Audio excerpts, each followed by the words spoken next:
when I said, no more for me, thank you. Oh, hello there. You've never said that, sir. Thank you for... hello there. Thank you for joining us once again for this, the 96 episode of Drunk Doctor Who, wherein we discuss the 96 serial of Doctor Who. Okay. Underworld. Underwear? Underworld. I'm Hatter. This is Holden. If you have not met us before, Tell welcome. the internet your real name. Yeah. That's why we call him Hatter. Yeah. So that they don't know his. And you can't find him on the internet. If you have not met us before, you're starting in the wrong place. I'm sorry. Okay. Yeah. But maybe you're just a fan of this cereal. I don't know. What are we drinking today, Hatter? I'm drinking Magma Flame, my great standby. And you? I decided to try something new. Today I'm drinking Twisted Tea. Yeah, you're great standby. So this one guy drunkenly walks into an AA meeting. Just stumbles right in, and the moderator says, "You here to sign up?" And he says, "No, I'm here to resign." You know who said that one? No. Milton Berle. I like Milton Berle. Yeah, in your bathroom. Uncle Milty, yeah. This book's in your bathroom. It is. Milton Berle's private joke file. Right, anyway, so today... I didn't realize that whole book was actually alphabetized. Oh, by subject, yeah. It says aardvark in the first category. content of table. Alright, today's the 19th of May, 2022. We need to date the podcast, Hatter. Yes, we date every podcast. And new viewers are going to be like, I can't hear. Too old, yeah. Yeah. No, actually, I like finding a podcast that I enjoy that has years behind them and, starting and catching up. Yeah. All right. So, there were 4 episodes. They ran from January 7th, 1978 to January 28th, 1978. Our companions are Leela and K9, and our antagonists are the Oracle. Not like the Oracle in the Matrix. That comes later, although there is a Matrix in Doctor Who. We've already encountered it. And there is an Oracle. Alright. Did you watch the new Matrix movie? Yeah. Yeah? Yeah. Okay, we'll leave it at that. It wasn't any good. At least you didn't walk out on there, right? Correct. I only walked out on 2 movies in my life. One, because it was that bad. And one, because my friend was passing a kidney stone. I had to take him to the hospital. Oh, well, that's fair. Yeah, there you go. What was the first one? That was that bad. No. This coming from the man who watches a bad movie every week is a... Yeah, this is the only movie I've ever left and demanded my money back. Yeah, and I got it back. Yeah. I heard they do that. They do that it's honestly terrible. But it's the only one I've ever demanded my money back for. It was so bad. How far into the movie did you get? I guess it would be about 3/4 of the way. It was just that bad. Yeah, it was that bad. Man, I can't remember the name of it. I went to the movie theater once to watch. I'll think of it when I'm sober. Action Park by Johnny Knoxville. Mm-hmm. Or maybe he called it Adventure Park for trademark reasons. That was fun. I like that one. Yeah, I was the only one that bought a ticket to that showing. And I showed up, and they didn't turn on the projector, so I'm sitting there. Showtime was like 15 minutes ago. So I go out and I talk to the theater director, and I'm like, the movie never started playing. And they're like, oh, we're sorry, we didn't know anyone was in there. So then I go back in there, it starts up, and then like dogs came up and started talking, and they played the wrong movie. So I had to go back out and say, this isn't the right movie. So I had to go change the reels out for... Oh my god, no, it's not even reels anymore, it's all electronic. Yeah, they screwed something up. Yeah. At this movie theater, I wouldn't doubt them still using movie reels. Alright, so when they start showing Black Panther, right? Do what? When they start showing the Black Panther, the movie. What do you mean when they start? When they started showing Black Panther, you said started showing. I heard search twice. No, okay. When they start showing Black Panther movie. The very first showing. This was in Atlanta or somewhere, right? Uh-huh. So the very first showing of the movie for the public. A big black church had bought out the whole theater. Nice. to be the very first people to see it, because it was very much the identity politics of the black superhero and the black people. And that, sure, fine, whatever. Sure. Anyway, so they got the movie and they ran out the theater. The movie that was showing prior to that in the theater, because it was going to be a midnight thing, right? But this was like at 10 p.m. Oh yeah. The movie showing it was Shades of Grey.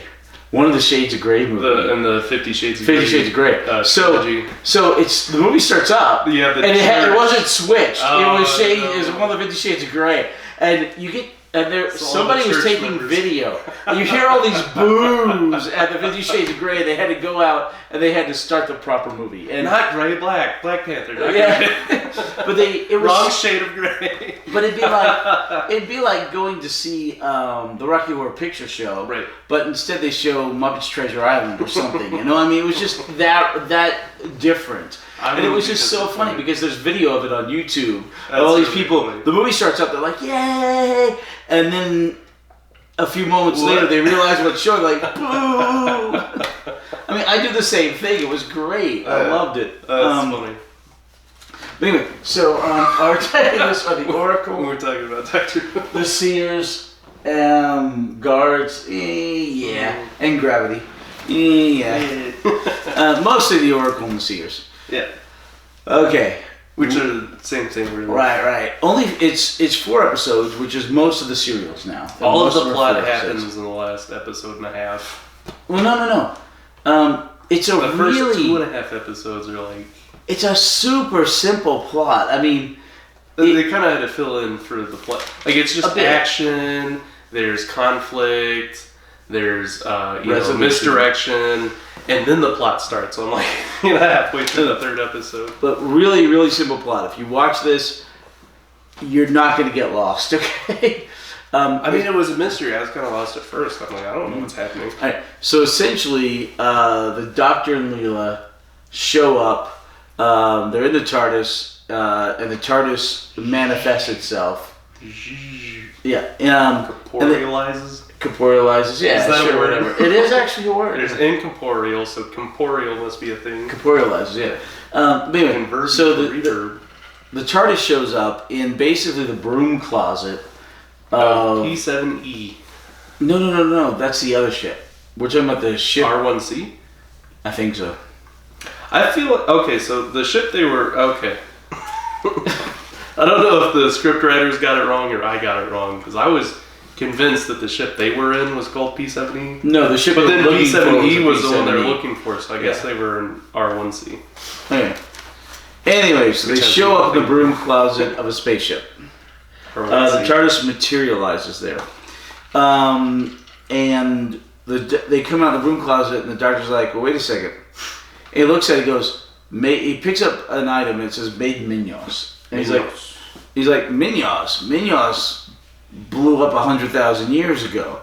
Yes, they do. And he has canine, carbon dated or whatever. He said 100,000 years. And I was like, that's what I thought. So, how accurate is carbon dating, though? Not very. It makes a lot of assumptions. What's that more accurate one where they measure like the half-life of the radiation and the? Well, although that's very circumstantial still. Right, and it's very close to carbon dating. The problem with such processes is that it assumes that the rate of decay remains constant. Right. Yeah. Right. So also, if you have scenarios where the rate of decay is not constant for whatever reason, be it catastrophe or what have you, well, then that throws everything off wildly, which has been proven to be a problem. They put a styrofoam cup in front of a carbon dater, and it dates it as 10,000 years old. Well, there's no way the styrofoam cup is 10,000 years old. Maybe the carbon in the styrofoam cup. Right, but that's one of the problems from the carbon dating. From dust to dust. So you start with this, and then you make this, but the stuff you made it out of is this old. Same problem with similar problem with what is it called? When they measure the half-life of any radioactive not isotopes, but the elements. When radioactivity is absorbed into an item and they measure, I guess it's isotope. they measure the half-life, but that still goes off of historical documentations of radiation levels, and then that's assuming that before a certain date it was constant, which... Correct, yeah. But with volcanoes, it's the exact same problem as carbon dating. Yeah. So I'm assuming K9 has some sort of more accurate tangent. Has nothing to do with anything as usual. So anyway, on the ship there are 4 people, 3 males and a female. The female is particularly old. She looks like she's closing in on 90. Tala. The 3 men are of varying age. Looks like about 35, 40, and about 55, 60. Or Herrick and Jackson. Right. Jackson's the captain. He looks about 55, 60. Just a little older than I. Anyway, so they're near this nebula, and they're like, well, we don't want to get dragged into the nebula, but they can avert it. But Tala falls over practically dead. So they hit the brakes on, and her face just got she's kind of falls forward. She's about to die. There are several moments in this serial which it feels like very unintentional slapstick comedy, because they're using blue screen. That's later. Old costumes. So this old wrinkled woman's face just kind of like slamming into the dashboard. Right. I just kept laughing. There's other scenes where there's avalanches happening and it's all on the blue screen and they're going It was hilarious to me all the way through. Yeah. Which I don't think is what they were going for, but no. I loved it. We'll get to the blue screen. That's just a little bit further down. Next episode. In fact, the majority of this episode was filmed in front of a blue screen. The majority, yeah. Majority of the serial. That made K9 being able to navigate the harsh terrain very easily. Much more manageable, I imagine. Well, they just didn't want to build all those sets. It was easier to film in front of the blue screen. Even if they had projecting, couldn't get anywhere. Yeah. All right. So anyway, she falls over. So they're getting sucked into the gravity of this nebula. The doctor and Leela show up, and the doctor's like, "Hey, I'm the doctor. I can help." And the crew are like, Tala, right? Tala? So Tala had just she had fallen over. Regenerated. Right, now they're going to regenerate her. And so the reason they're able to regenerate is because, the TARDIS shows up in R1C, and they say, where's that noise coming from? And they hear the TARDIS, the noise is monitored on their scopes, and it's like, is that outside the ship, inside the ship? So they monitor it, and it's like, it's, this reacting with this, originating from this machine that the gods use to traverse time and space. It's like, oh, those are the Time Lords, and turns out these minions.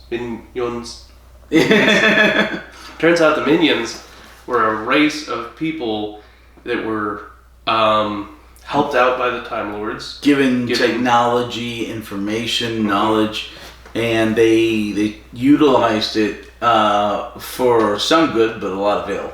Yes, and they blew up their own planet. They ended up, making atomic warfare. After being given science and technology by the Time Lords, they kicked the Time Lords out at gunpoint and then turned on each other, having a civil war. And this R1, they sent off ships with a race paint to preserve their race, because they were creating an atomic apocalypse. Yeah, and they blew up their own planet. So there's mixed feelings among the minions. Some think that the minions are to blame, being aggressive at heart, using the technology the Time Lords gave them to turn on one another and make weapons. Other people blame the Time Lords for giving them the technology in the first place.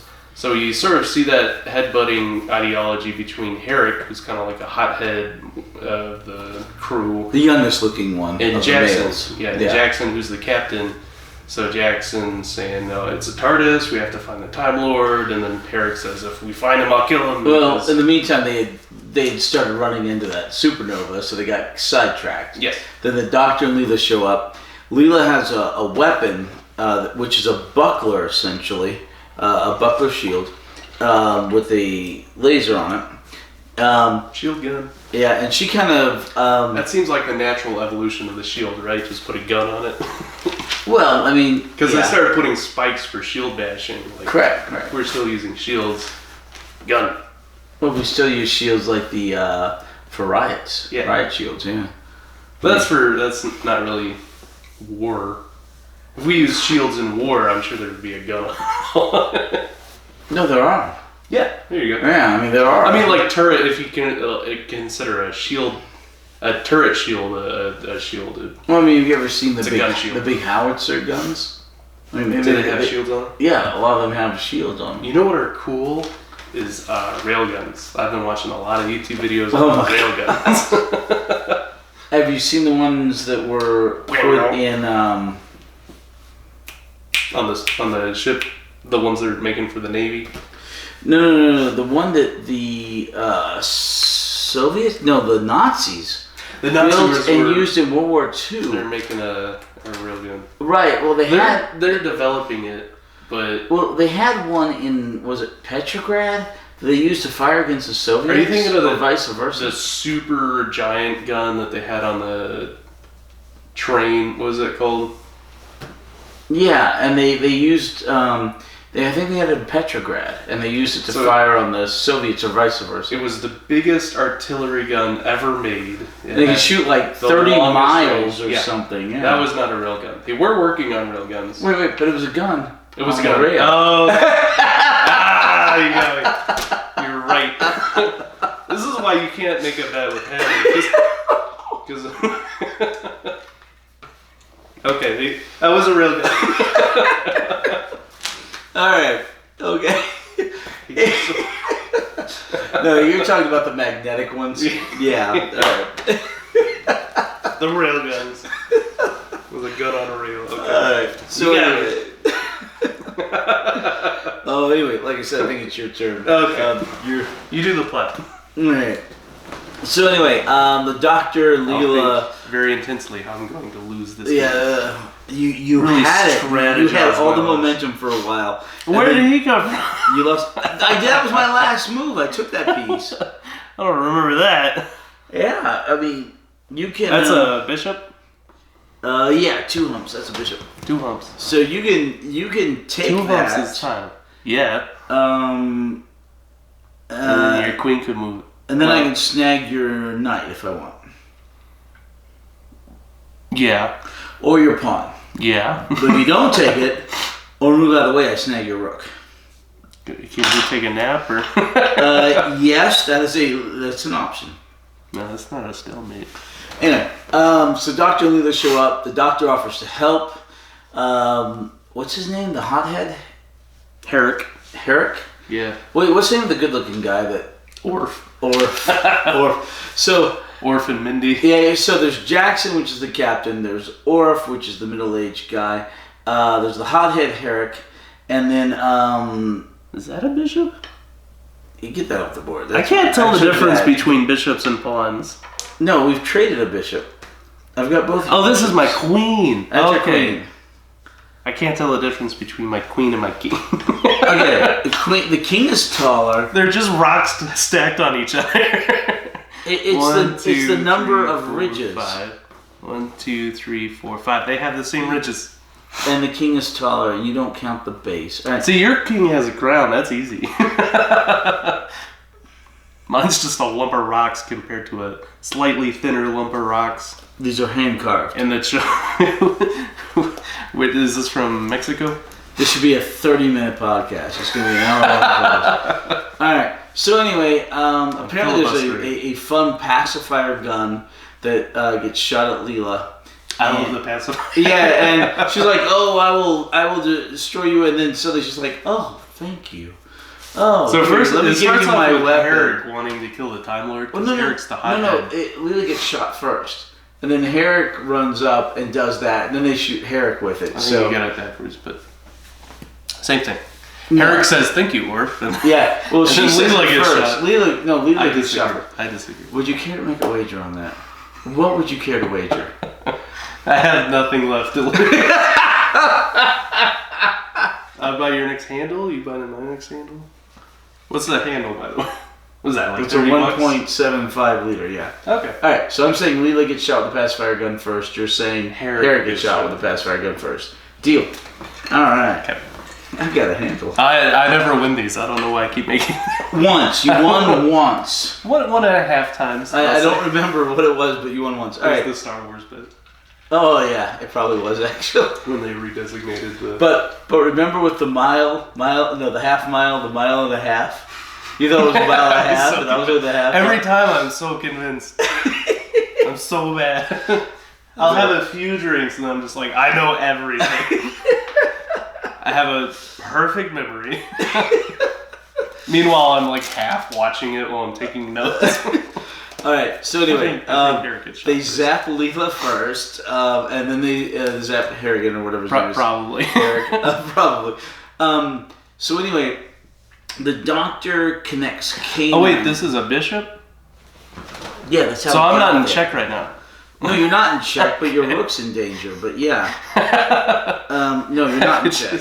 In theory, if you really wanted to, you could take my pawn and lose your rook, and then when you take my bishop, you'll lose your knight, you know? That would honestly be safer for me. For me to literally... I don't know why I moved my pawn up on my castling anyway. Keep going, I'm just thinking out loud. Alright. Like I said, you actually had all the momentum for about a month. I don't know what I'm doing. You know, what was it? April? No. March. In March, you dominated. 1 month is like 3-4 moves.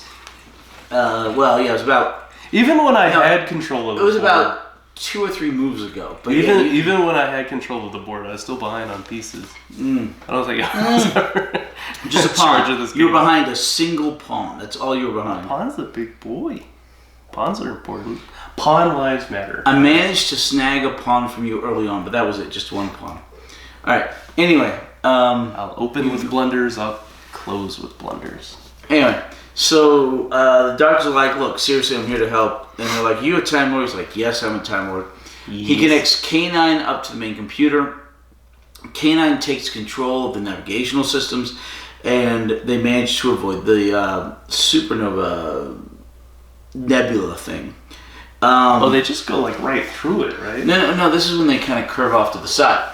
Then, they regenerate, apparently from Time Lord technology, Tala, and you find out that this ship has been on a 100,000-year quest, where each of the members of the crew have regenerated and lived at least 1,000 times. Okay. Probably a couple thousand. Because, I mean, it looks like they regenerate to about 25. They probably live about 75 and then regenerate again. So this is where we have to talk about the Timeless Child. No. Because I haven't seen it yet, but you told me about it and explained it to me. I'm going to hurt you. And now everything points towards the Timeless Child. No. No. Okay, so the Time Lords give these minions, right, a race of people who can't regenerate by themselves. They're using Time Lord technology to regenerate. Correct, but they look they regenerate their bodies and they look exactly the same. Yes. Yes. So the Time Lord technology to regenerate. It's a crew of like 4 or 5 people. Well, it could have been 4. more. Apparently, there used to be more, but several people allowed themselves to die because they didn't want to keep going. Yeah, they were all exhausted of being 100,000. Yeah, this crew specifically mentions being regenerated 1,000+ times over 100,000 years. It's like one regeneration every 1,000 years. Every 50 years or so. Well, collectively, individually. Well, no, they look like they regenerate back to about 25.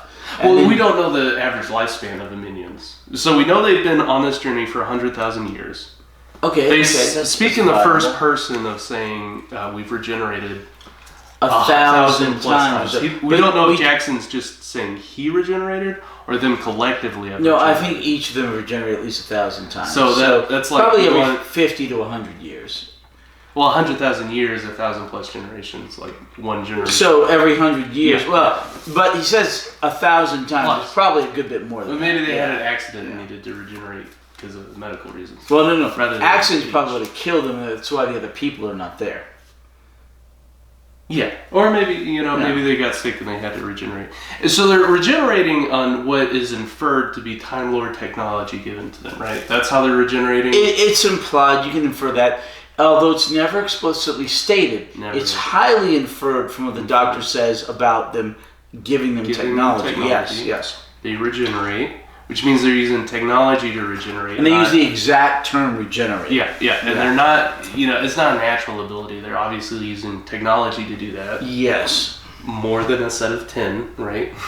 So Time Lords are given sets of regeneration and Time Lords have different physiologies, yes, and they regenerate into a different body. Yes. These guys are simply regenerating the same body. Well, they regenerate into the same body, but the same body is regenerated into a different appearance. No. These guys, it's the same appearance, person, yeah. Like the old lady, Tala, regenerating to the young Tala, but it's still obviously Tala. We don't she know doesn't that. look differently. We don't know that. Yeah, we saw her. We don't know if she didn't look different. The old one is the young Tala in makeup. We don't know that. Yes, we do. Well, we don't know if she looked the same when canon-wise. It's obvious. Okay. It's her. Okay. But the same technology, different species using similar technology to regenerate. The difference being they supposedly have the same appearance. Time Lords usually choose new appearances, or new appearances are chosen for them.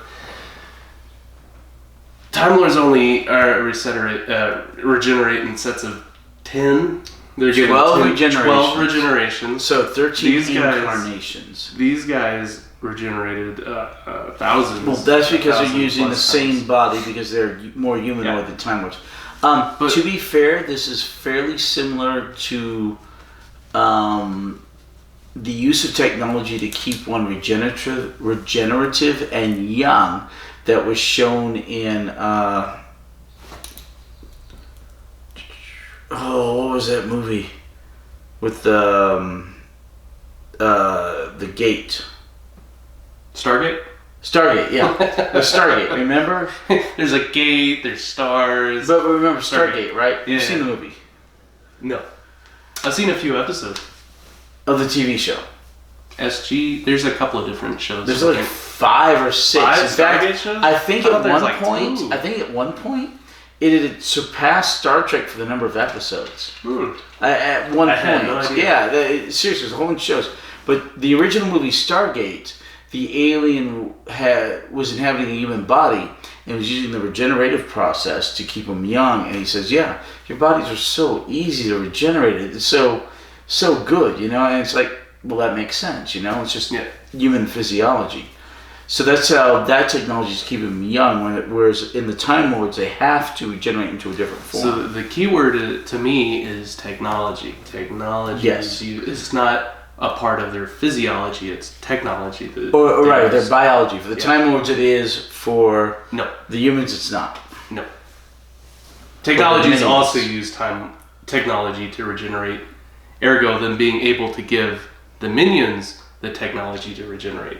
Which means the Time Lords using technology to regenerate, or at least be given sets of regenerations, implies that they must have developed this technology somehow, implying the Timeless Child back in 1978. Because how else would the Time Lords have developed this technology if there was not a biological species that regenerated? First of all, I'm going to stab you in the neck.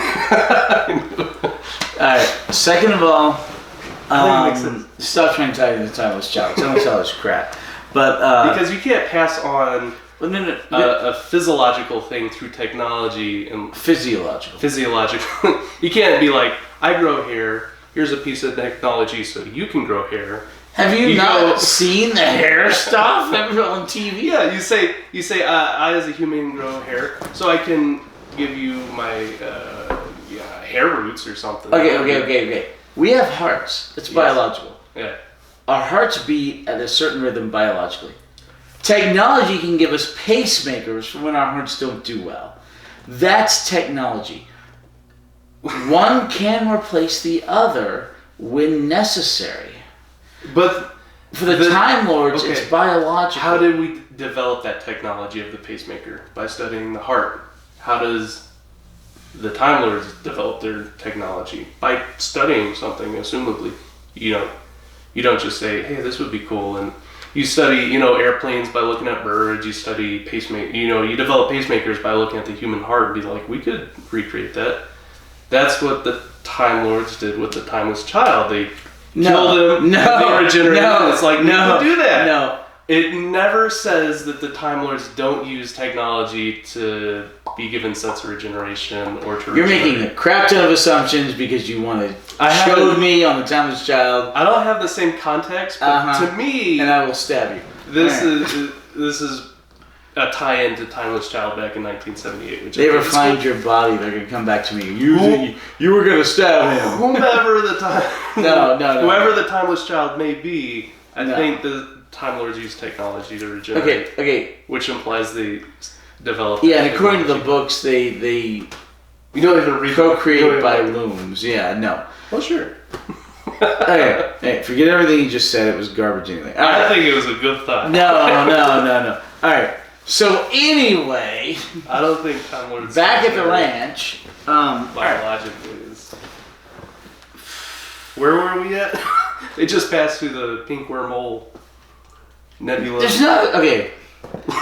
They're approaching an asteroid field. Oh no! Out of the frying pan, into the fire. We got through the nebula thanks to K9. Okay, so so the doctor is starting to look at their ion drives or whatever. They're pretty much shot. The ship's 100,000 years old. He looks at there's a nice big pink crystal, but it's broken in two. And so the doctor's like, okay, these things are shot, we need to go. And they're like, well, we've got the quest. The doctor's like, what's the quest? Well, we're looking for this ship. What's the name of the ship? SE7? I think they're in R1C and they're looking for P7E. P7E. So it's letter, number, letter. So apparently the quest is the quest. And they've spent 100,000 years looking for the ship, P7E, which was sent out with all the genetic makeup of the Minions, so that they can use that genetic makeup, now that their planet is destroyed, to rebuild their race on Minion 2 as opposed to Minion 1, which was destroyed. So that's the whole thing of this, is this ship looking for these golden vials about this big, made out of solid gold, that contain the genetic makeup of their race. So they've been tracking and following a signal that's been sent out by that ship, and they've been following it for 100,000 years out to the very edge of the universe, when their planet was on the other side of the universe. Apparently at some point the ship got sent out with the genetic makeup and just kept going and going, and they, just before the planet was destroyed, sent this ship out to get the beacon and follow them and everything. So, is that your second bishop? Yeah, we've each lost 2 bishops. Cool. I'm still behind. Okay, let's move on. Okay. So anyway, they say, oh my, this pinging of the signal is coming from inside the nebula. So... Am I in the camera? Yes, you are. I feel like the camera lens is later. No. It goes from here to right that edge. Yep. So if I sit right here, I'll look way thinner, right? Maybe. Yeah. Alright. So anyway... That's what we do post-production for, is the Photoshop. Lighting. Then we make these bigger. Yeah, no. Yeah. Dude, we don't even edit the episodes. Why the hell are we going to do Photoshop? No, you don't. I do. We tack on an intro. We tack on an outro. I hacked into your YouTube account. Whenever you upload something, I edit it and re-uploaded it. That way I look better. No. Oh my gosh. Okay. So anyway, He doesn't trust me with his YouTube login. No. Don't trust anybody with any login. All right. So anyway, they decide to go into the nebula and they start getting hit with all of these asteroids, and the asteroids are hitting the ship and everything, and then they start creating their own gravitational field. When the asteroids are hitting them, it's getting thicker and thicker, and the doctor's like, well, you should use your blasters to blast a hole through, and then use your ion drives to escape. And the captain, Jackson's like, do you think that'll work? I said, I don't know, but it might. And that's what they start to do, and that's the end of episode 1. They're attempting to get the asteroid field. It's like, blast, blast, blast. So we're out of power, the hole's melting, the episode ends. Episode 2 begins, the hole didn't melt and we had enough power to get through. Just kidding. Yeah, you know. So they blast out of this new planetary clump of asteroids. Planetoid. Toid. Well, it's a little tiny. It's a toy planet. Yeah. Planetoid. And they're out of gas, so they start falling towards the closest gravitational pull, which is the actual center of the planetoid, yeah. Turns out to be S7E or whatever. So they were the center of the planetoid. A different one. Different one. Yeah. And they escaped that. They started creating a gravitational field to pull the asteroids in. They escape that, and then eventually they get to a much larger gravitational field, and that's S7E or whatever. Look, this is a really, really simple serial. I know. I'm still lost. What? No, you might be. So they drive into this asteroid field. They're the gravitational pull, which asteroids start latching onto, and then they break out. But then there's another planetoid. Further away after they break out. Okay. So they made it out of this gravitational pull into this other gravitational pull. Yeah. So they crash land, except it's water. Yeah. Yeah, it's soft liquid because it's a fledgling planet, newly formed. Yeah. It hasn't really created itself yet. It's still working on it. Why is it soft if it's made out of asteroids? Dude, I have no idea. That's what I was confused. At first I was really confused because I thought it was the same planetoid the core of was... Well, they were starting to form a new one, but they got out. And then I thought they got out and they got sucked back in. The same one. The only thing I think of is maybe like the dust on the moon. It's just little bits of dust that get pulled in. So the core is more asteroids, and then as it branches out, it's more soft. This is the only thing I'm thinking of. It looked like water. It looked like... Real muddy. Yeah, but... seriously, I'm not an astrophysicist. Maybe some of the asteroids had a lot of moisture and it kind of... Maybe. Billions of years, the rain melts the rock into a muddy soup. And, so they crash and they pretty much make it to the core of the planet because of their momentum. Yeah, and they kind of hit the core, which is where the asteroids were on the outside of the P7E or whatever. Yes. Which was basically what they had done. So they open up the deal, and there's a rock wall. They shoot it, and they access these corridors. These different levels of mine shafts. Yeah. It looks like a colon. Yeah. This is when we hit all the blue screen. Correct. This is where we hit the blue screen. And in the 1970s, on small cathode ray tube TVs, this must have looked absolutely impeccable. But on, on 27-inch screens or 20-inch screens or whatever, 19-inch screens, when half the people had black and white TVs still. But on a nice giant 65-inch 4K, high definition TV, it doesn't look as great. white. And you can easily see when they're in front of the blue screen, because it was blue back then, well into the 70s, well into the 80s. Didn't turn into a green screen until sometime in the 90s, I think. You still see a nice purple halo around the actors at many points, which shows the blue screen behind them, or the remnants of that, of what you see.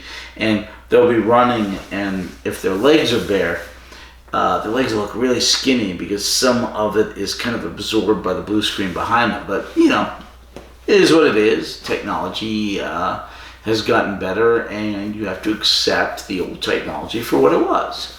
Same for, society and societal standards.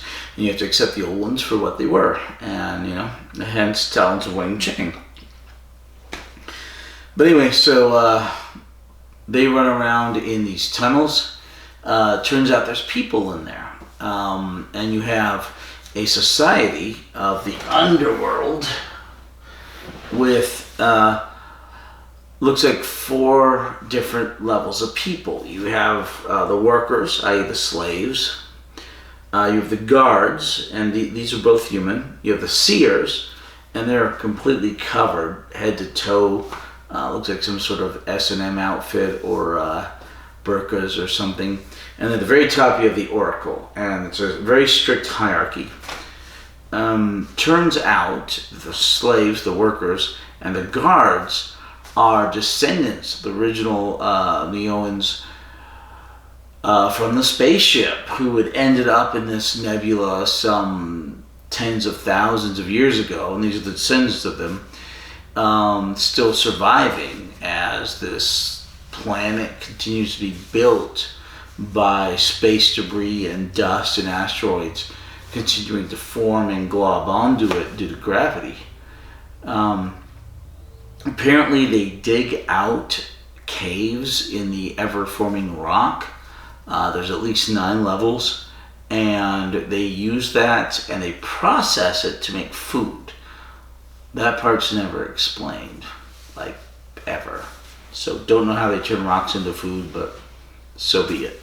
Anyway, and at one point it's threatened that the people will be sent in to turn into food, so Soylent Green. Just the doctor and Leela at that point, but protein's protein, I guess. Anyway, so they're running around the caves. Turns out there are what they call skyfall, which is some rocks coming down off the top of the caves. They consider the top of the caves not the roof, but the sky, even though, because they've never seen the actual sky or the stars or anything, and the stars are considered a legend amongst them. So the doctor and Leela find out that they're attempting to get these golden vials so they can take the race to Minios 2, save them. Yep. Knock, knock. Who's there? Sarah. Sarah who? I saw that Sarah flying saucer. Get it? Because you have a list. I don't know. I thought it was funny. It's so bad. It's so bad it's funny. No, it's so bad it's not funny. When I leave, do you ever feel like a deer in the headlights? Do I feel like what?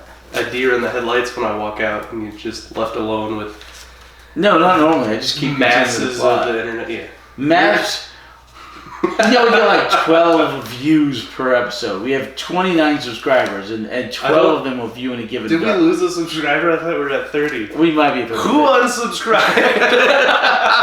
Of the entire internet. I probably know who you are, and I'm coming to your house. But no, well, okay, seriously, for a Drunk Doctor Who, we'll get about 12 views. Yeah. For Heroes and Villains, we'll get about 3 views. Yeah. And it's going to stay that way because YouTube is moderating our discoverability because... Discoverability? So, when they type in Doctor Who, they say, this video is advertiser friendly, we'll put that up here. This video is not advertiser friendly, we'll not put that up in the search results. So because we have the word drunk in the title of everything and the subject material, I don't think we're ever getting our discoverability up to where we'd ever breach 30 Yeah, minute. but we're not doing this for anything except our own fun. Yeah, exactly. So Yeah, who the hell cares? You know? you're a very good mono conversationalist. Whenever you leave to go to the bathroom, when I'm talking to the podcast people, I have no. You've seen What? it. You continue the plot? Yeah, I watched the episodes I later talk on. about like World of Warcraft or. Yeah, they're like, trying. oh, the Hatter's gone. Now I can. Heather's gone. I can complain about the Now we movies can he shows me. I hate Terry Gilliam. I remember that. Yeah. It had a bad ending. I like there you bad go. endings. All right. And I have 3 more Terry Gilliam films to show you. Just 3 more. Just 3. We're 3/4 of the way through. He's made 12 films. Yeah. We still have to watch The Fisher King. Yep. That's the only one I remember. The Fisher King, The Zero Theorem, and The Man Who Killed Don Quixote. No, I've seen that one. No, I haven't. I'm thinking of Barry Munchausen. Right. Okay. So those are 3 we have to watch, and we'll probably watch them in chronological order. I'm excited. Like when they were released? Yeah, so The Fisher King first, then The Zero Theorem, and then The Man Who Killed Don Quixote. Is Zero Theorem like 12 Monkeys? No. He also made 12 Monkeys, right? Yep. Okay. Yep. It's one of his films. Alright, so the Doctor and Leela and the 4 shipmates go down in the caves. They discover this other civilization, if you can call it that. What have you been talking about the whole time I've been gone? I explained the caste system of the civilization. Oh, the Oracle and the Seers. The Oracle, the Seers, The the guards, and the slaves, basically. The guards are separated and ranked by black and white robes. The Seers are gray robes. The Oracle is unseen, and the Trogs are... Yeah, probably short for troglodytes. Leather... Yeah. Well, no, they're in just sackcloth, basically. Yeah. Tatterings. Tattered sackcloth. Anyway, so... What do you think their AC is? What AC? They've got AC like 3. I mean... Alright. Can you get 0 AC? If you're naked? Or would you still have like a innate dexterity? No, you would still have a base dex unless your dex was 10 or 11, yeah. So if you have a dexterity minus... Right, Could you have a negative AC? Okay. Okay, which is bad in every edition except second, yes. So... What? Don't ask about second edition. No, but in D&D, so let's say I have no legs. Yeah. So in real life, I'm in a wheelchair, right? Yeah. So my dex is like a 5. Okay, That's remember? pretty good. Yeah. So I can dodge a little, but I can't really move around. Yeah. So the dexterity of a potato. Yeah. So I would have a dexterity of -3 or -4, right? Because you're iron horse. So let's say my dex is. Let's just say my dex is 5. Okay. So I have a dexterity modifier of -3. Negative 3. So my armor class with nothing on, if I was completely naked, would be -3. Negative armor class? It's really bad. What does that even mean when they roll a hit? Like, no matter what They're gonna hit. Unless they roll a friggin' nat 1, they're gonna hit. I don't get what a negative armor class does, though. It makes is it it zero really easy to bonus? hit. So it adds 3 to their roll to hit? Essentially. Well, Okay. because you're just trying to hit an armor class of nothing, you know? Yeah, but it wouldn't a 0 AC means they can roll a 2 and it'd still hit? Yeah, anything but a 1, basically. Okay. So negative doesn't do anything with armor class. Well, if I have a -3 dex, and I put on, say, plate mail, Yeah. and the plate mail gives me It +6, so your now I just have dexterity a means +3, essentially. how well you wear the armor. Okay, that makes sense. Now, dexterity is how well you can maneuver, Okay. which is why certain types of armor reduce your dexterity bonus. What do you think your dexterity is? Me, as a human being, Yeah. Hatter's dexterity. 14 That's pretty good. That's a +1? +2. Oh, +2? I think mine's a 0. No. But +0. But I have It's like really, a 10. really good reflexes. Oh, good. Yeah, you know, I have really good reflexes. Cool.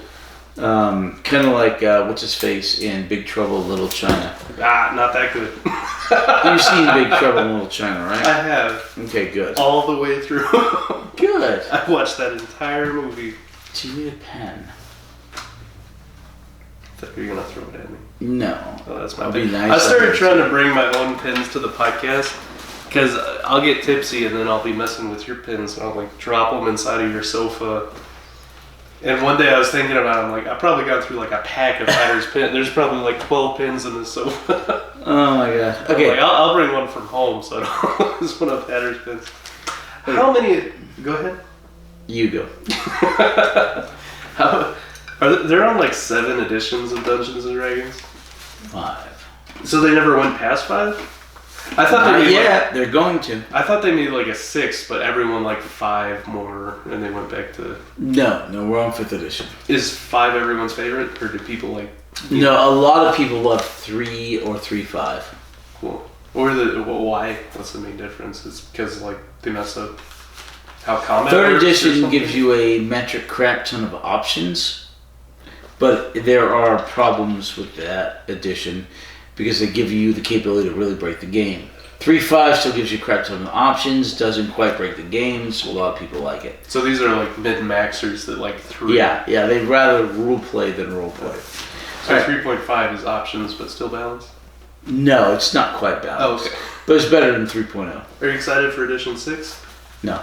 Oh. I like 5th edition a lot. It's what we play every Thursday. Yeah, me too. Well, that's the every only Thursday. edition I've played. Did you played edition 1 though, right? Yes, I've played You're old school. basic D&D, expert D&D, and advanced D&D, which became 1st edition AD&D. Oh. Yeah. They put I've all been playing together. since the 70s, yeah. Alright, because I'm just that old. Alright, I'm going to the restroom. Can't bend my finger. You advance the plot. Where were we? We're on 2 still? We're on episode 2. They just broke into the compound, the cave tunnel system. Yes, they've encountered the people. So they're looking for their quest. The quest, they haven't explained what their quest is really yet. And they say, shall we split the party? And they say, no, groups of 2, no groups of 2. So Herrick goes off by himself while the other 3 crew members stay together. And Herrick... Bye, Hatter. I'll miss you. I'll be back in a moment. I'm going to talk about the movie. So we were supposed to watch Josie and the Pussycats. But it's allergy season, so Hatter got sick, then I got sick, which is why I sound stuffy. I wasn't not like contagious sick, but like a sinus infection. I was just stuffy and postnasal drip, and it was just awful. I felt awful. So that's why we're here on Thursday instead of Monday, in case you were wondering. See, if I were you, I wouldn't be wondering at all, because I just look at these numbers and I'm like, I don't know if that's on Monday, right? 5/19. Some people, so there are people that can calculate. You can be like, you could give them a date, any date, October 2nd, 1978, and they'd be like, oh yeah, that was a Tuesday. And I don't know how they do it, what kind of math they use to figure out what day of the week that day was. But apparently there's some, because it moves, right? The 19th is not always a Thursday. So I don't know how they do that, but I think it's really cool. People, they're like, yeah, well, there's this many days in the year, and then I just carry the, plus the date, and, Monday. It's like, I don't know how you do that. You just described it to me, I don't know how. Okay, so episode 2, I don't really remember what happens, so let me look at my notes. Herrick breaks off, the other 3 stay together, then you have the Doctor and Leela, who I think also split off. They left K9 in the ship to charge, also because he really breaks the plot because he has lasers and he's a super intelligent robot. So, a lot of the times they kind of ditch K9 because otherwise he would just undo whatever tension they kind of set up, because he's Batman's belt. We don't really see the Doctor use the sonic screwdriver very much. It's just... K9 is like a robot of completely made out of sonic screwdrivers, is how, the kind of wrenches he throws into the script writers' plot if they included him in every episode. So that's, I feel like, why they ditched him on the ship. They're like, oh, he needs to charge. That's his that's his kryptonite. His battery's low. Leave him plugged up on the ship. So they adventure off without K9, and then definitely something happens. Okay, so they run into a group of guards.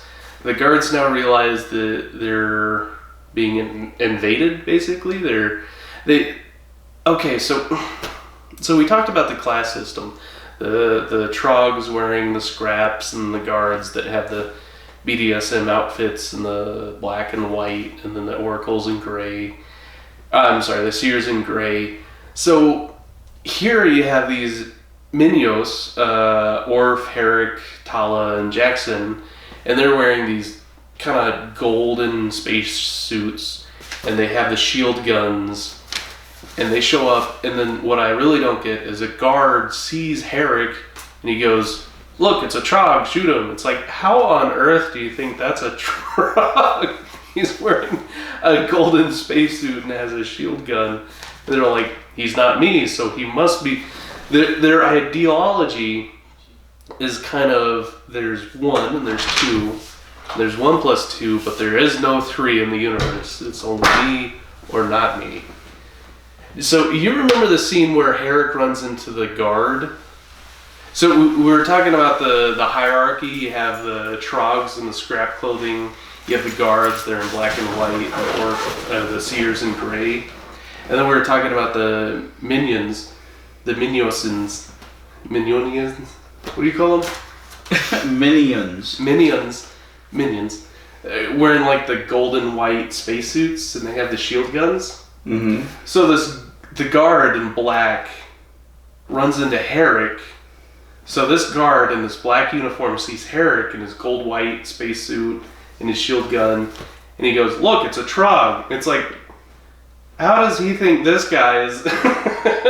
Because there are only the people in his world. It'd be like seeing somebody. Exactly. Like, it'd be like the American Indians seeing a Westerner, or seeing a European for the first time. Outsider. We only know what we know. We have no concept of something outside of our knowledge. There's me and you and nothing else. That's how I explain it. It's like there's nothing exists outside of their world.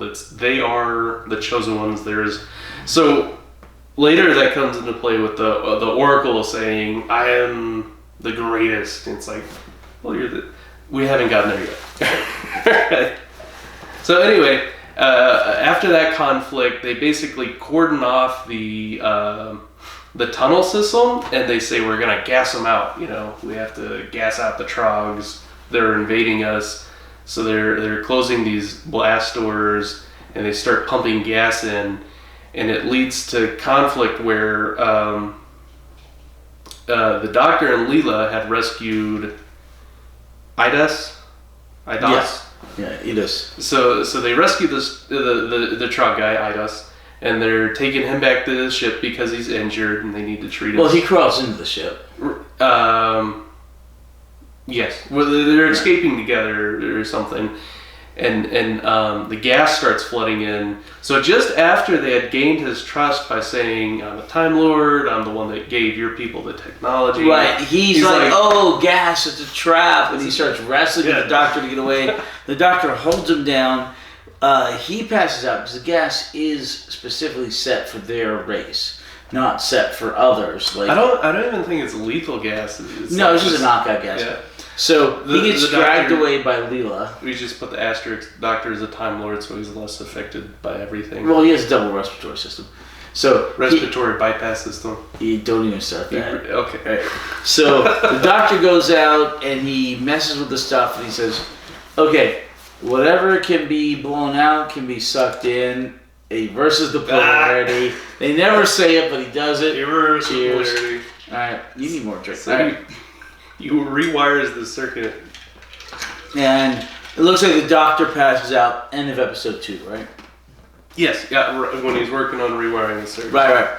So episode 3, the gas goes back, ends up with the guards and all that. They choke on it. The Doctor wakes up. He's good. This is a funny scene. Yeah, it is a funny scene. So, what's his name? Hellas or whatever? Herrick? Herrick leads a reconnaissance mission away from the other three from the ship. He goes, he's looking, he encounters a couple of guards. He gets caught in the gas thing by a door, but he gets saved. They blast out the door, and the doctor saves him from the gas. All of them eventually make their way to this area where they're sacrificing Illich's father. What's his name? I have no idea what Idus? Idus's father is. But Idus. So I think Idus he only is ever father. refers to him as father, yeah. Right. So they make their way to the central chamber inside the ship. It might be Rask. No, Rask is Guard commander. right. One of the guard command. One of the ones with who's the robot things. Yeah, Klimt's also guard. Yeah, I don't have the father's name. So they're sacrificing Illich's dad or whatever. Idus's dad, and they have him gagged. They have him chained down, and Did you talk about the outfits at all that they're wearing? No. With the rhinestones and the little eyelets, yeah. All right. Yeah. So BDSM. They're into straps and leather. I think I mentioned the studs BDSM and chains and gags. It's a recurring theme. So there's this. So Illich's father is chained down, and they have a sword above him, sort of Damocles kind of thing, and there's not a rope. It's Who's more of Damocles? Who's Damocles? Isn't that a Greek mythology? I thought the sword came from the Bible, though. No, sword of Damocles, Greek mythology.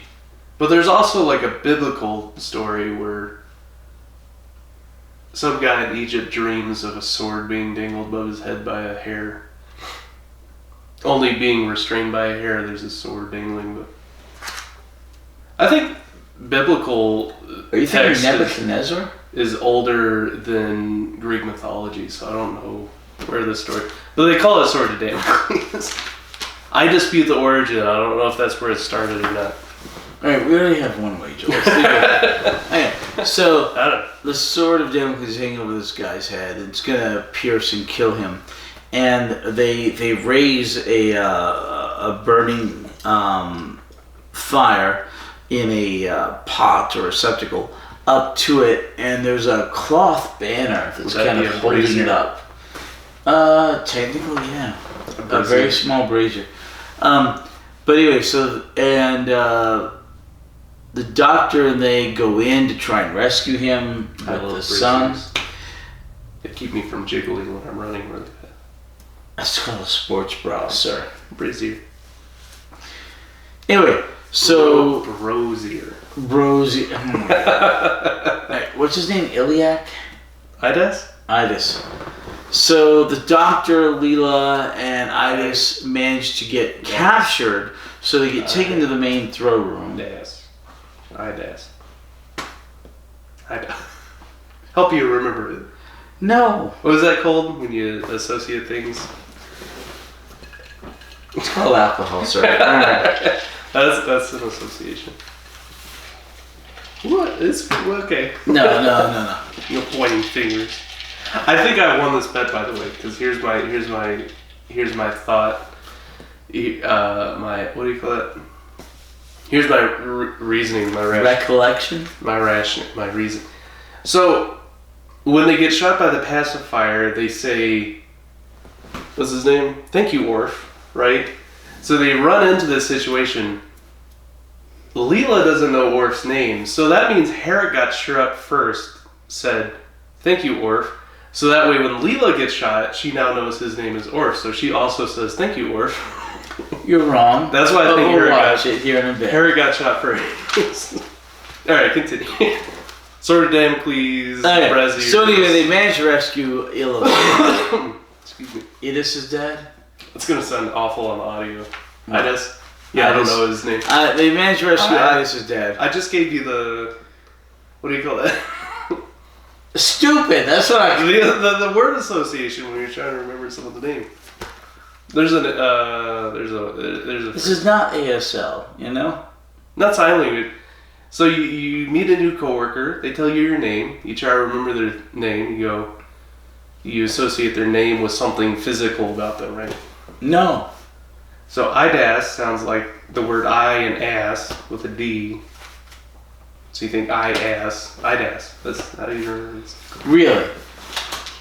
So you think your coworkers as I-ass? If they ever knew like what I associated their name with, it'd be Really? very You never do that?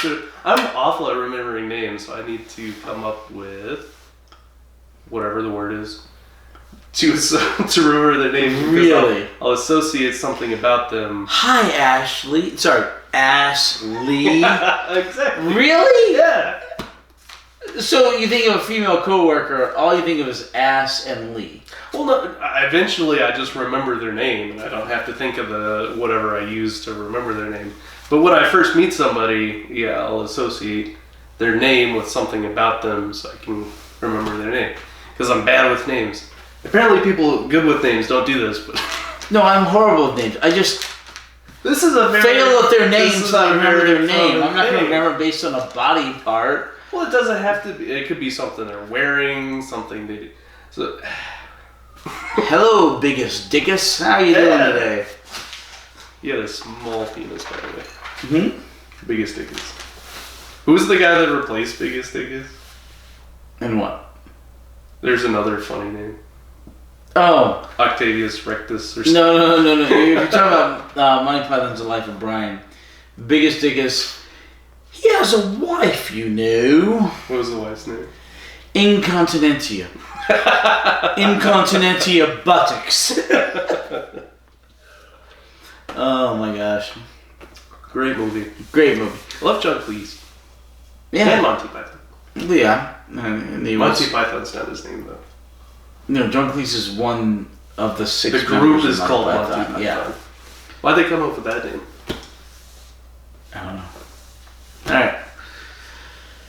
So anyway, they save the dad. They get out of there. They capture the sword. They run away.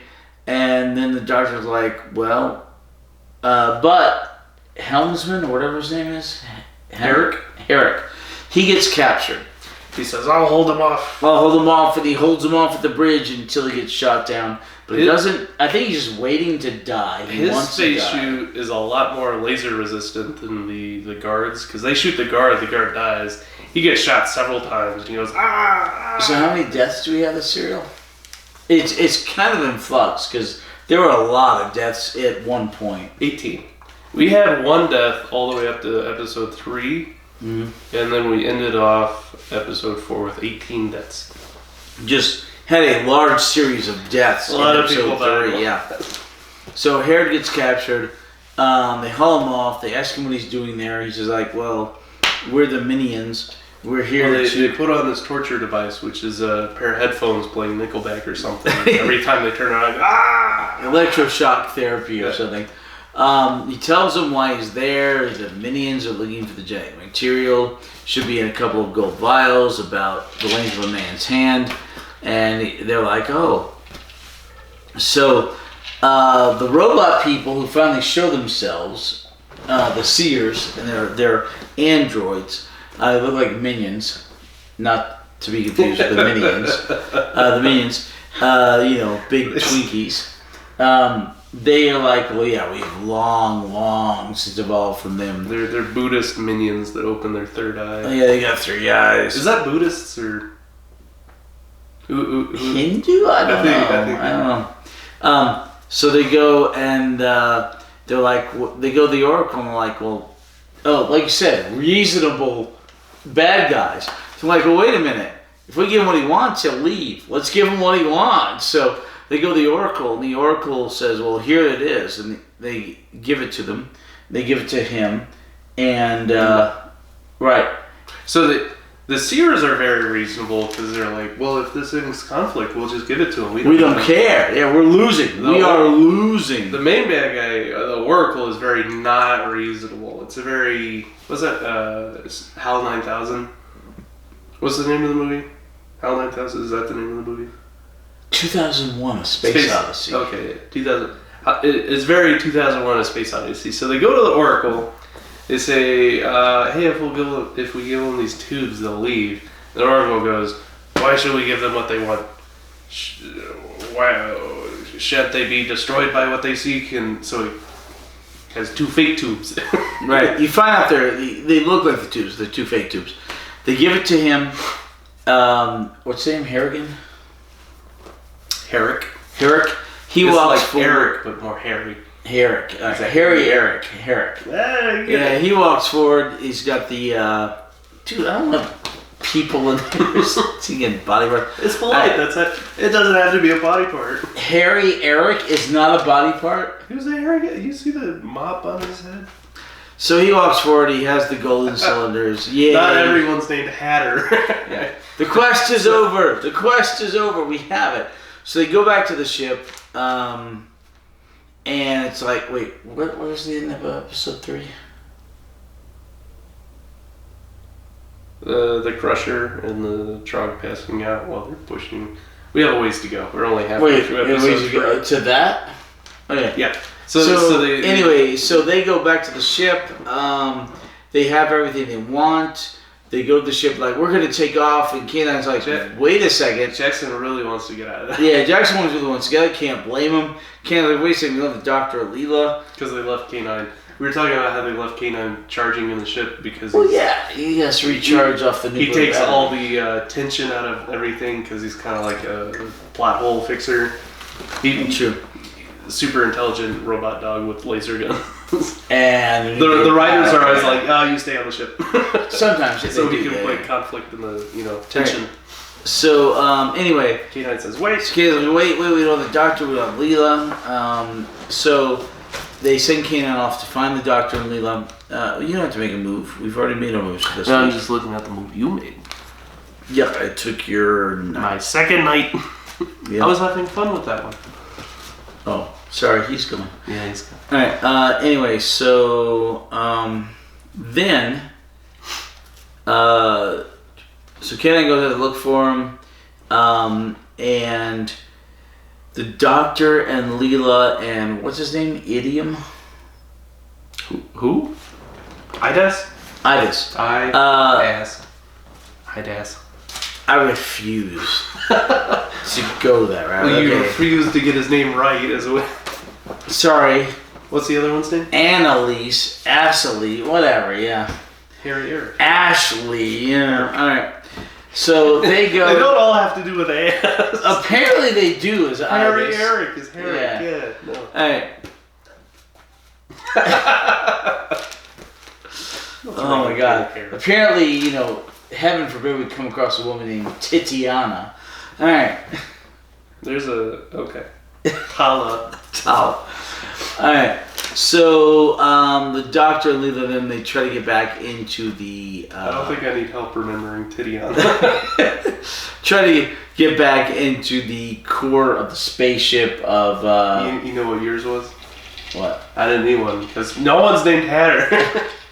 It was easy to remember. I didn't need it. Well, thank you. Idiograph. Hatter. There's a name for what that's called when you associate. Okay.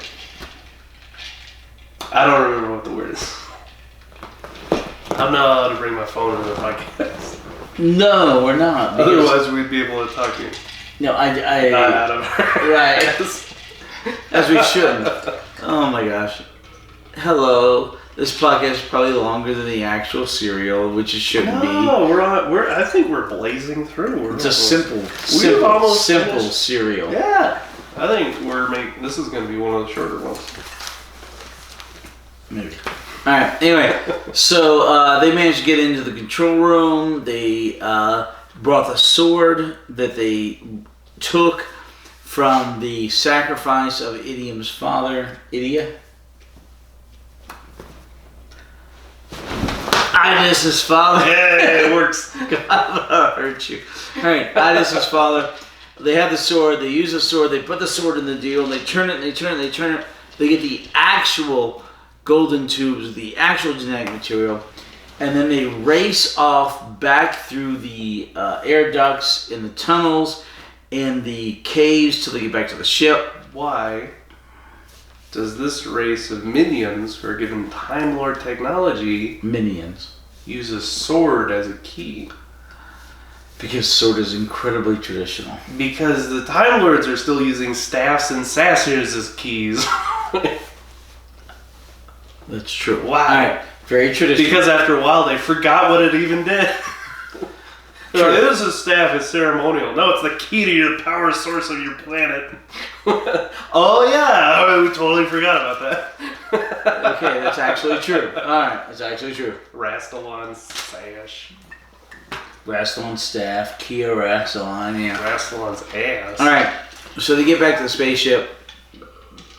And the doctor's like, okay, here's the real genetic material. And Captain Jackson's like, wait a minute, what are these? And he's like, K9, detect them. K9's like, they're fission bombs. Puts two nuclear bombs on K9's nose, and he goes, sniff it out, what is it? Fission. And he's like, well, 200 or 2,000 megatons.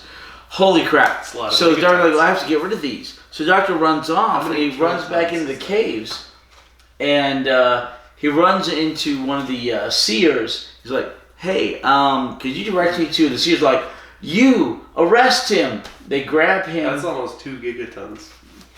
About 1.5. Yeah. And he's like, well, I will take these from you. He's like, I wouldn't do that. They're bombs. The doctor's telling the truth. He's like, no, you can do better than that. It's like, no, really, I wouldn't. He's like, you can do better than that. And he leaves. They take the bombs. Look behind you. I'm not falling for that one. Yeah, exactly. He takes the bombs back. The seer takes the bombs back to the Oracle. The Oracle does the same thing. but the doctor is willing to sacrifice himself, but he gets saved by Leela and Edas. So, yeah, Edas. So they stow away in the little minecart thing, and they're about to be dumped into the crusher, and yeah, so they go and save the doctor. So they save the doctor, and the doctor and Idas save all the people. Get out! Right, save all the slaves, the trogs. Meanwhile, the Oracle's, it's of no consequence. I have my little metal tubes back. Yep. So the doctor and Idas get a bunch of the slaves on the ship. The Oracle's like, yay, I've got my tubes. Oracle takes the tubes in, and the doctor's like, okay, we'll take off. And Captain Jackson's like, we can't take off all the extra weight. What are these 40 maybe people doing here? And he's like, I'm here to save my people. The doctor's like, these are your people. These are minions. These are your people. So Jackson takes off. They're trying to pull away from the gravitational pull of the planet. They get only so far.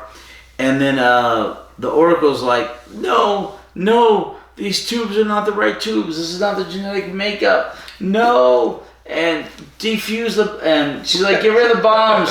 And the seer's like, what do we do with them? Get rid of them. Where? Well, if there's no way to get rid of them, defuse them. He's like, we can't. Why? Because you made it so. Very slapstick. You have this rogue, out-of-control AI who either made the seers as robots, or they're cyborgs or something. Androids. Yeah. So the seer is just in this tiny little asteroid thinking it's king of the universe. and she makes these bombs, which she herself... The Oracle, you mean, but yeah. What did I say? The seer, but the Oracle... Yeah, the Oracle thinks she's king of the galaxy, and she makes these bombs that she can't defuse. So by her own definition, they're undefusable because she can't defuse them. So anything she can't do is undoable, and everything she can do is what can be. How does she put it? I wrote down a quote. Cannot all things be done? So anything she can do is all that can be done. Anything she can't do, no one can do. Right. So she makes these undefusable bombs because she can't defuse them. And then the oracles come back with them, or the seers come back with them. And she goes, get rid of them. Where? Yeah, we can't we'll defuse them. We can't. How? Yeah, you made him undefeasible. Right. And she's like, I failed. I deserve to die. So the planetoid blows up. She finally gets just this last remnant of what do you Humility? call that? Reality? Perspective. She finally gets this last final pinch of perspective, and she goes, "I'm not, all encompassing." She goes, I have failed. I deserve to die. And then the planetoid explodes. And apparently they escaped the explosion, even being low on fuel. Well, they were trying to get away, but they were low on fuel. They only got to the point of the gravity they could escape. But when the planetoid exploded, they were able to ride the blast wave out. So they finally escaped from the blast of the planetoid and the nebula. That's a great phrase, blast wave out. Right, I love the sense of like the ship escaping through the exploding tunnel, like in the Death Star. Yeah, exactly. And then the flames like catch up and surpass the ship, but then the ship comes out of the flames. Exactly, like Right, Independence Day or Star Wars. Yeah. So they escape, and they're like, "Yay!" And you've got all these previous slaves like, "Yay!" And the crew's like, "Yay!" And the doctor's like, "Okay, cool." Dr. and Lita start to leave, and they're like, "Wait, aren't you gonna go with us to Minius 2?" He's like, It's only 300 years away. 320 years, yeah. No, I'm a busy guy. I've got lots to do. They head back to the TARDIS. They leave. Doctor puts back on his paint robe and hat that he was wearing at the beginning Yeah. of the first episode. The Doctor paints, I guess. Yeah, and he's like, "Wait, K9 can't paint." Yeah, something happened in between the Sunmakers and the Underworld where the Doctor took up painting for some reason. All right. End of the serial. Another one of those unwritten adventures. Mm. I love speculating about all the cracks in between the fixtures. It's like, what happened in between this? I like where they just put a little costume change in. It's like something happened in between these two.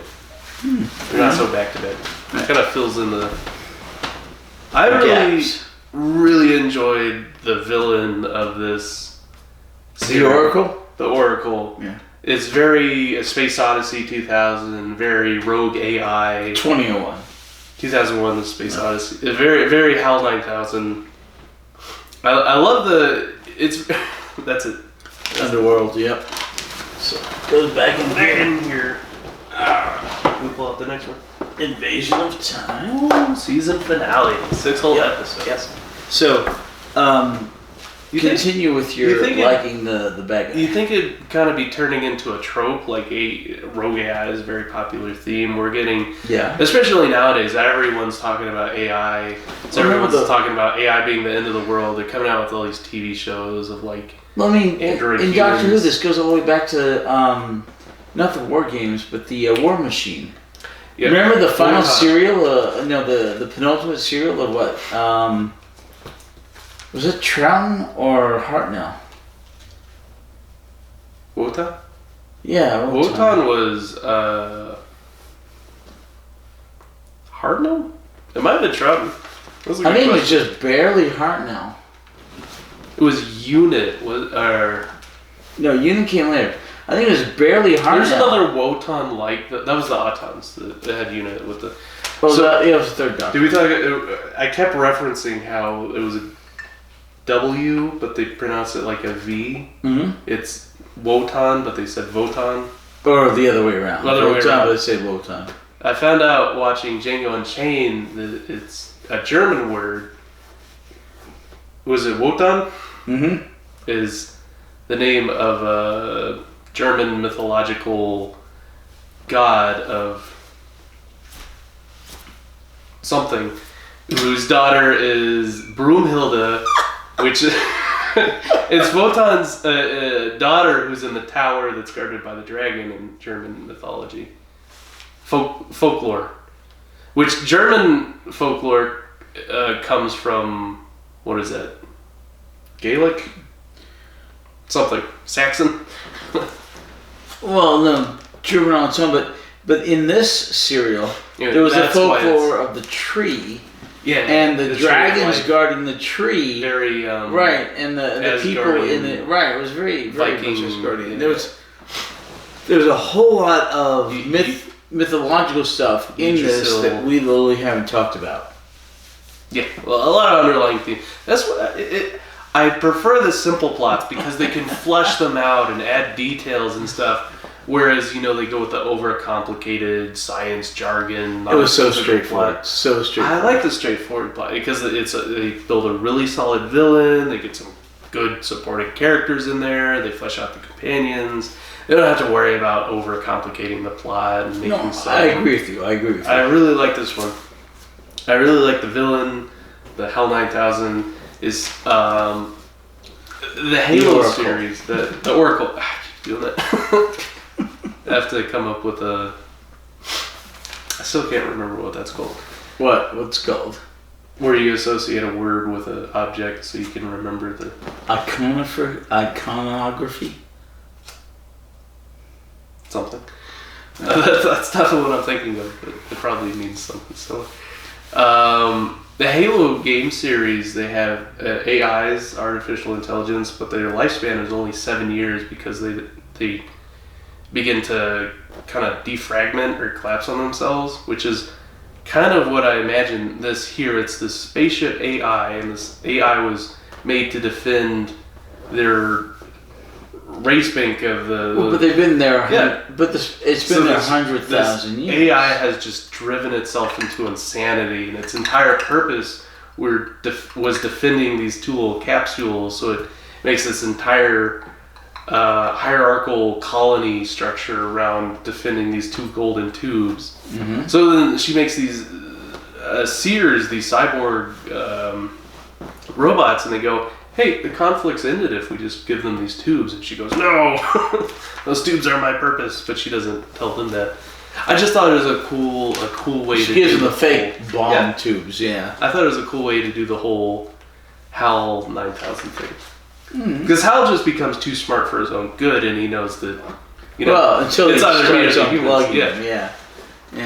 I cannot be unplugged. I have to self-preserve. This one's just an AI that's taken its purpose into insanity. And correct. He's a megalomaniac automaton, She is her own existence is the only thing in there.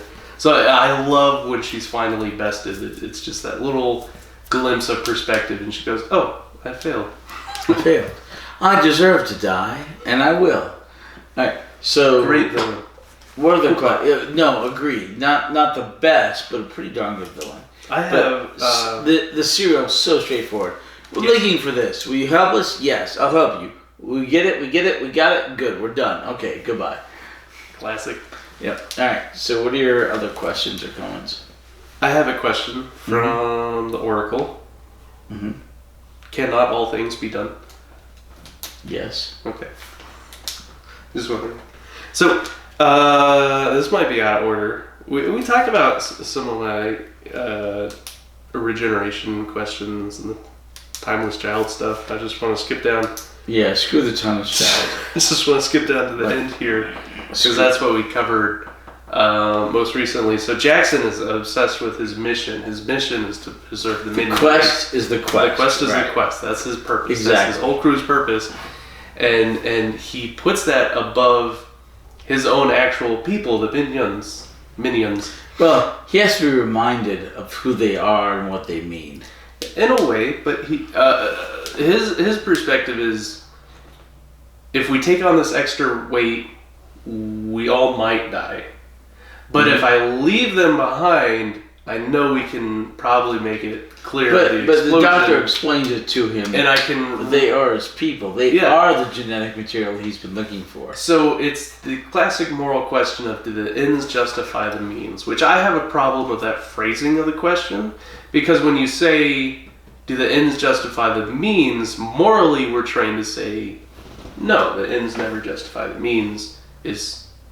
even at the cost of one life, it's not worth it. Right, the ends do not justify the means. The ends never justify the means. So his end was preserving his race. The means were making sure he made it away from the explosion because he left the extra weight behind. But he had to be convinced that those were his people, those were his genetics. Yeah. And then he was okay with it. But the doctor either convinced him or bum rushed him into believing it for the moment. So that's a moral quandary, right? Yeah. The ends justifying the means. Another moral question is, gambling. Gambling is not really something that's looked upon as moralist.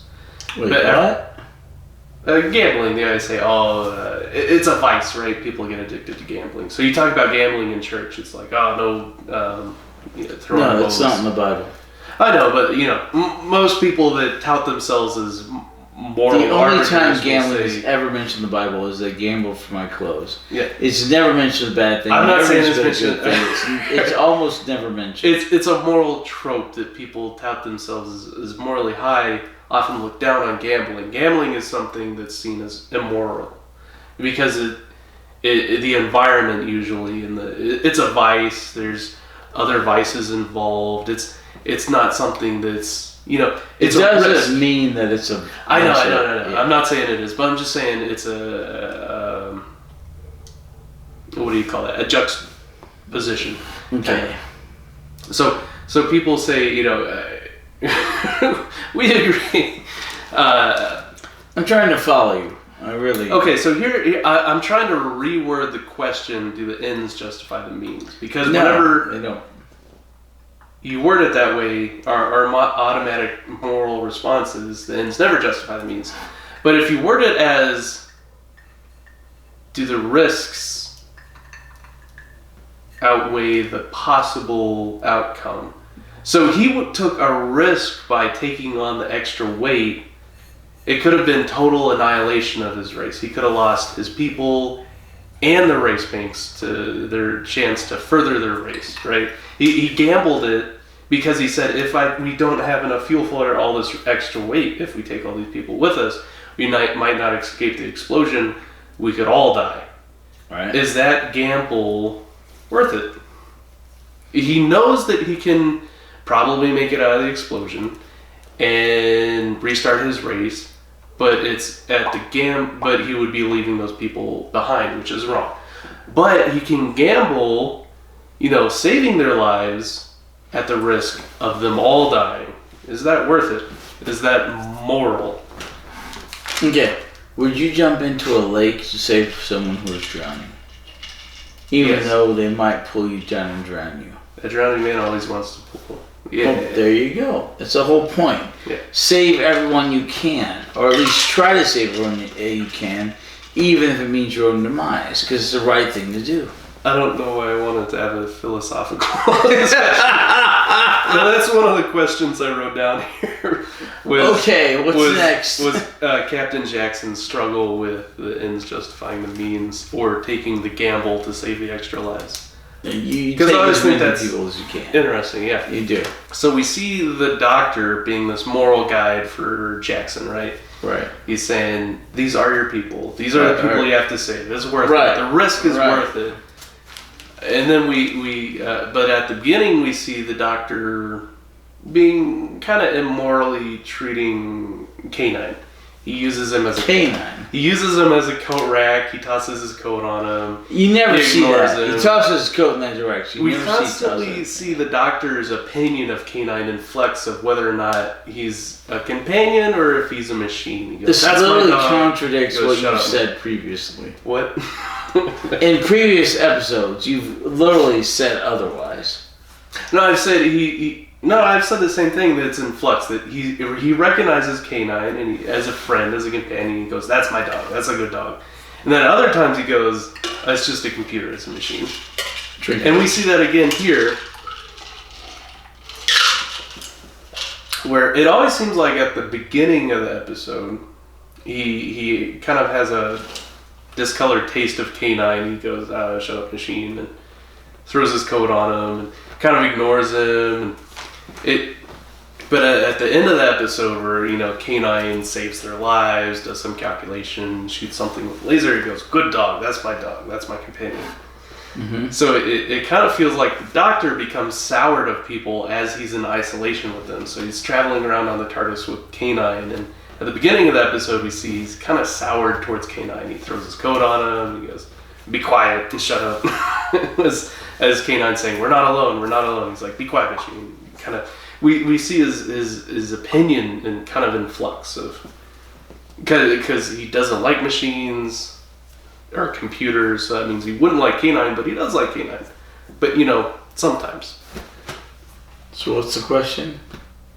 Your opinion on does the doctor's opinion of people sour when they're in isolation? Also, your opinions on what the doctor thinks of K9. Yes. Okay.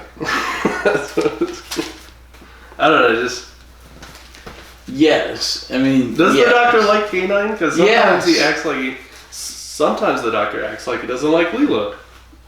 He's a very doctor. He's harsh. He is. He's very harsh. We've never seen the doctor paint before, though. But painting is seen as enjoying the arts. It's something we haven't got to the death yet. Yeah. No. So painting is the arts. It's something intellectual. So the doctor, being a Time Lord, is very intellectual. But we've never really seen him delve too much into intellectual endeavors other than adventuring. Technology. The third doctor really messed around with technology. Hates technology. No, third doctor hates computers. Worked on the makes TARDIS. Bessie. Yeah. Well, that was out of necessity. He never fixes the TARDIS. Oh, but out of necessity, works on the TARDIS when he gets stranded. Alright. What else? He only troubleshoots it enough to get it barely working again. What else? Let's see here.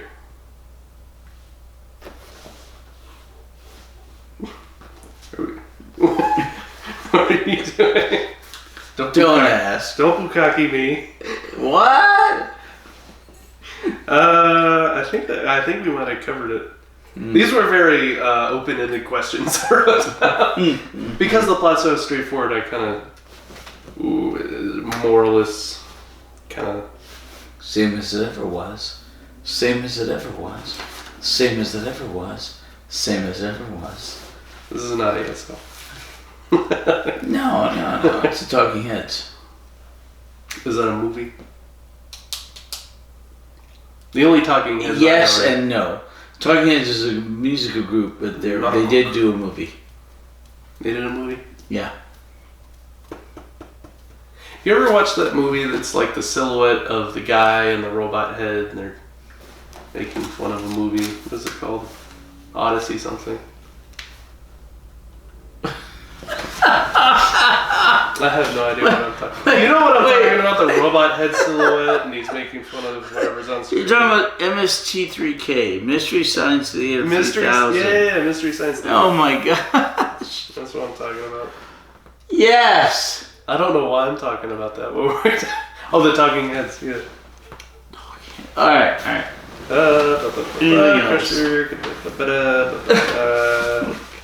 Gamble, blah, blah, blah, blah. Yeah, that's it. That's all my questions.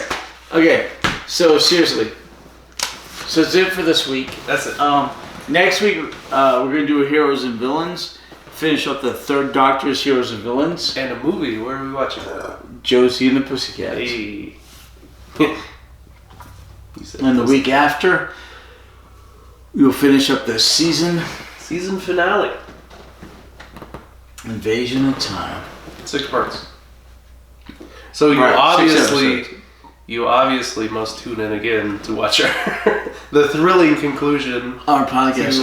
What season? And 7. What season is this? What season is this? Mm-hmm. Season 16. 16 years. Or oh my 17? gosh. 1 season per year? One. We've had no off years yet, right? No, this is either... I think it's season 16. It started in 64? 1963. 63, oh, okay. So depending on the month, this would be 14 or 15. What? If we started in 63 and it's 78 now, it's either 14 or 15, depending on what month it started. No, okay, well, season would be aside. We are in season 15. 15, okay. Invasion Time at the end of season 15. 63. Man, that's old. 63. That's so long ago. Alright, season 15 is 77 to 78. And then when we start with the... My dad's old. He was born in 45. Sorry, go ahead. That's my. Then we start the next season. It'll be 78 to 79, and it'll be the Key of Time.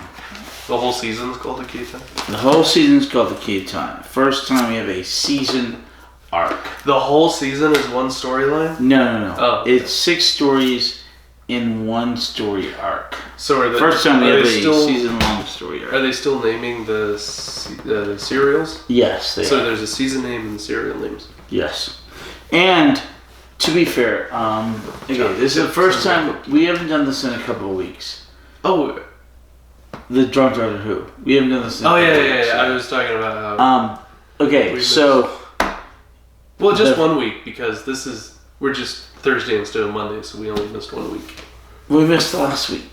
So Yeah. it's been like 2.5 weeks since we've done this. Oh. Right? Well, half a week's the same week. So We're just doing Thursday instead of Monday.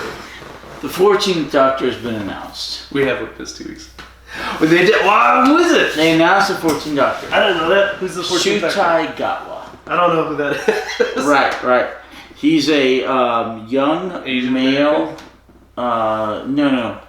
That sounds like a... Well, he's Scottish. Oh, Scotsman! Right. That was... His genetics are okay. He came from like Rwanda or somewhere in Africa. He's black. Came from somewhere in Rwanda, Africa. His family, and he moved to Scotland when he was like 4. So he's now Scottish, but he's a young male black Scottish actor. like a Scottish Idris Elba kind of vibes. How old is he? 29. Oh, that's a young Doctor. Young Doctor, only younger by Matt Smith. He'll be 30 by the time his first episode airs.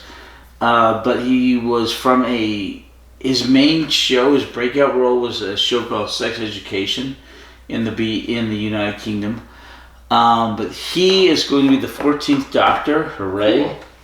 Does he have gravitas? Is he like a big built man? Okay. It sounds exciting. I've only seen a few clips from Sex Education, but from what I've seen, I think he can pull it off. I think he can have the gravitas. And Russell T Davies picked him, so I trust Russell T Davies. There you go. But he, oh my gosh, dude, he's cut.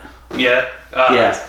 Okay. That's what I was picturing. So he went to the BAFTAs, the British American Film Awards, and he had a coat that was like this. Mm-hmm. And he's cut. He's just gorgeous. He had no undershirt. He was just just cut and gorgeous. I mean, that's awesome. The guy looks good. I wish I had his physique. So I mentioned it once or twice that Doctor Who's not just a British show; it's a UK show. So we had a whole bunch of British doctors. I'm like, when are we getting a Scotsman Doctor? We've had a bunch of Scotsman Doctors. I didn't know that. Who's Scottish? Wait, let me guess. I know who's Scottish. Right. I know who's Scottish. You know who's Scottish? No. Okay, I don't know who's Scottish. All right. Eggleston there in the middle. Oh, yeah, okay. He looks Scottish. He looks Scottish. Okay. I've never heard him talk before. Does he have a Scottish accent? Yes. Okay, I didn't know. He's from the north. I was like, man, we need a Scottish doctor. I didn't know we had several already. I'm still excited. He sounds cool. Okay. Capaldi is Scottish. Yeah, he's not on there. Don't look for him. He's not on there. Capaldi's not on there. Okay. Those are the only two? No! Okay, who else is Scottish? Why do you know this? Do you just yes, I know this. You just read the Wikipedia page and all? Yes! Is it because they have Scottish accents? No, it's... Oh my gosh. I think you're in too deep, Heather. I am. I like being in too deep. Yeah. I don't like sharing, just one deep. What? Too deep. You take one hole, I'll take another. Alright. You gotta be subtle. No. You gotta be. Subtlety is for betas. You're up here alpha. waving your tail feathers. Did you just say alpha beta? Yeah. I never thought. No. Subtlety's for betas. I'm an alpha. I'll go for this. I thought you would hate that term. What? That's like incels and jocks. I just didn't think you would use. Right, you hate that term, so I thought you would hate alpha, beta. It used to be involuntary celibate. Involuntary celibate. Yeah. They shortened it to incels, and I hate that term. Same thing as beta. Not quite. Well, how they use the beta. I hate that term. That's how they use the term beta. Who else is Scottish? Let me recline here and say. I think that's the only two on the board. No. Hold on. Scottish. He's not Scottish. I don't know. I'm not sure. I'm seriously not sure. Alright. Never mind. You're only one deep. Alright. No, I'm only very intoxicated. There you go. Alright. Anything else? We have a 14th Doctor. Yay! Shutai, Gawa, go for it. Have fun, be good. Seriously. You know how you remember that name? What? Shutai in your shoes? Right. You never forget his name. Ncuti, Shutai. G-A-T-W-A, Gawa. I'm going to remember his name now because I'm associated with but shoes. I've heard most of these people by their last name. So, you know, Gawa. Ryan Gosling sounds like a gooseling. Ryan Gosling. Shoe tie in your shoes. That's how you remember people's names. It's a thing. Ass, whatever. It doesn't usually involve asses. Asses, yay, asses. I'm probably a little bit more. I mean, I'm good at asses, you know. The thing is, no one else knows what you're associating their names with, so you can't be rude. You're not, they'll never know. Shutai will never be offended that I associate his name with No, Shutai will. Nobody with this show, nobody Doctor will ever watch this. Yeah. Normally you don't tell people what you associate their names with so you can remember their... Bye. See you next week. Bye-bye. Bye. It's so awkward when there's like that 3-second When we have to get up and turn the we need a portable button to...